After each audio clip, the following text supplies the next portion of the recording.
How to obtain a hardware hash from Microsoft 365 devices. To set up devices with Windows Autopilot, you'll need a hardware hash. This unique identifier is needed to register devices and enable timely deployment and management. Some manufacturers provide hardware hash, but your team may need to obtain it manually at times. Luckily, there are multiple ways to do this. In this video, we'll explore what a hardware hash is, reasons for retrieving them manually, and 4 methods to obtain it using PowerShell, Configuration Manager, and Windows tools. We'll also cover how you can manage and deregister devices and streamline these processes. Before we begin, be sure to subscribe to Ninja One's IT Video Hub and our YouTube channel for more tech content like this. What is a hardware hash? A hardware hash, also called a hardware ID, is a unique identifier generated from several components, such as the motherboard and BIOS. A hardware hash is required by Microsoft 365 to verify devices when enrolling them in Windows Autopilot. However, there are devices that aren't automatically registered, requiring manual hardware hash capture. Why manually obtain a hardware hash? Some manufacturers register devices automatically. However, doing manual retrieval makes sure that your device is compatible with legacy or virtual machines. Your enrollment process is in control and ensures only authorized devices are registered. Options to customize the configuration settings applied to each device are open, and tracking and management of IT assets are kept orderly. 4 ways to obtain a hardware hash.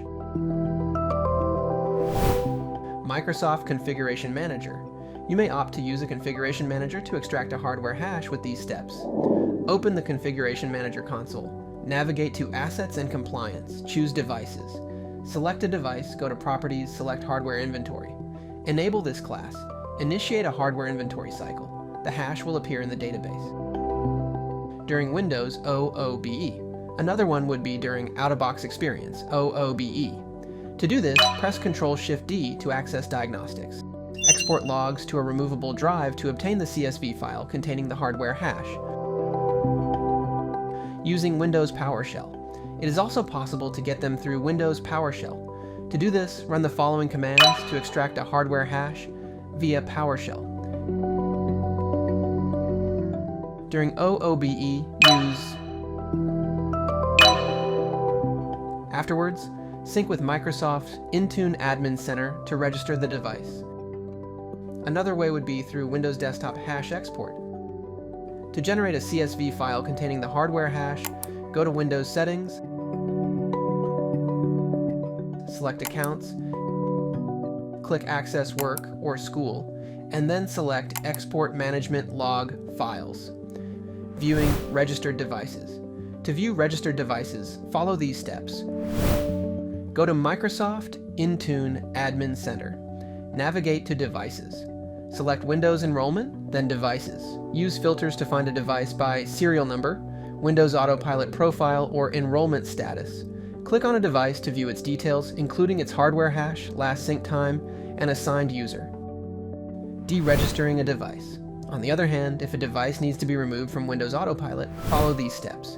Open Microsoft Intune Admin Center. Navigate to Devices, select Windows Enrollment, then Autopilot Deployment Program. Locate the device using its serial number, select the device and click Delete to deregister it. Optionally, remove the device from Azure Active Directory, Azure AD, and Microsoft Endpoint Manager to fully dissociate it from your organization. Automate IT asset management. Manually capturing hardware hashes is useful, but time-consuming. Ninja One simplifies device discovery, enhances security, and streamlines your IT operations. Still tracking devices manually? There's a better way. Click the link below to start your free trial today.